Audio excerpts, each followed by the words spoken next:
nampak gayanya kita dah sedia maklum dividen yang telah di-announcekan oleh QSP 6.15% bagi konvensional dan syariah. Assalamualaikum dan salam sejahtera kepada kawan semua yang sudi menuntut saja sembang.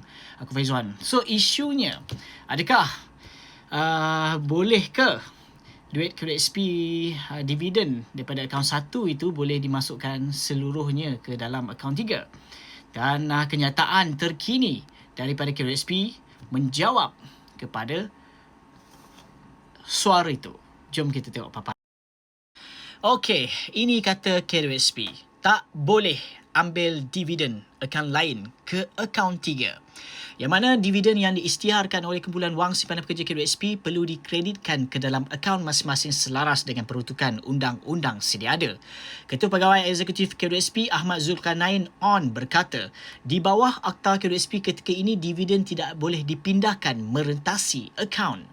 Di bawah Akta QSP sedia ada, dividen mesti dikreditkan ke akaun yang betul. Jika simpanan berada dalam akaun 1 atau akaun 2, dividen mesti dimasukkan ke dalam akaun tersebut. Kami tidak boleh mengambil dividen daripada akaun lain dan menyalurkannya ke akaun 3, katanya dalam taklimat media berhubung pengumuman dividen hari ini.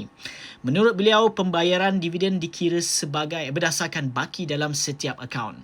Jika seseorang mempunyai simpanan dalam ketiga-tiga akaun, dividen atau pulangan akan dikira berdasarkan baki dalam setiap akaun tersebut, katanya. Bagaimanapun, beliau menjelaskan sekiranya ahli telah membuat pengeluaran sehingga tiada baki dalam sesuatu akaun itu tidak akan menerima dividen. Jika ada baki dalam akaun 2, dividen akan dimasukkan ke akaun 2. Jika ada baki dalam akaun 1, dividen akan dimasukkan ke akaun 1. Namun jika wang dalam akaun 3 telah dikeluarkan sepenuhnya dan tiada baki, maka akaun ini tidak akan menerima dividen. Penjelasan itu susulan cadangan Ahli Parlimen Arau Datuk Seri Syahidan Kasim yang menggesa supaya semua dividen KWSP disalurkan ke akaun fleksibel akaun 3 bagi membantu rakyat membuat persediaan menyambut Hari Raya. So, itu statement daripada pihak KWSP sendiri, Pegawai Eksekutif KWSP, yang mana merujuk kepada kenyataan daripada Ahli Parlimen Arau yang kita sedia maklumlah, menggesa pihak KWSP kalau dibenarkan akaun dividen akaun 1 itu terus dimasukkan ke dalam akaun 3. Tapi apakan daya, benda ini memang aku dah maklumkan tidak akan boleh.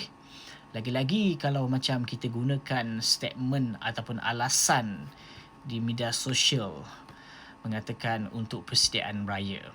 Setiap tahun kita dah maklumkan tuntutan KWSP bersasar bukan untuk raya, bukan untuk raya, tetapi ada agenda orang-orang pakar, orang politik yang menggunakan orang kata tuntutan waktu ketika itu bagi mereka ini harapan itu tak dapat dengan mengeluarkan statement mengatakan ini untuk joli raya.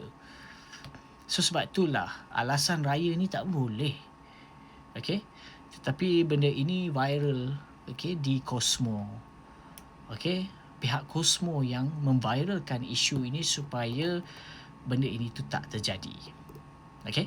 Tapi macam mana pun kita doa baik-baik, mana tahulah rezeki, doa-doa korang semua, doa ada segelintir orang yang makbul.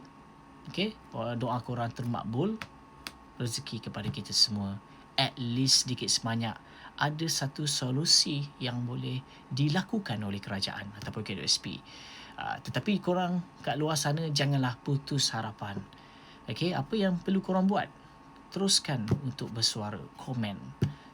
Benda ini kalau korang stop, bermaksud benda itu tak serius lah. Betul lah apa orang atasan selalu cakap, alah biarlah, diorang ni sekejap je pompak-pompak kan. Ni lagi bulan Ramadan, of course diorang kata kait dengan raya, sekejap lagi hilang lah, senyap lah diorang. So sebab tu diorang boleh menidakkan keputusan tu terus.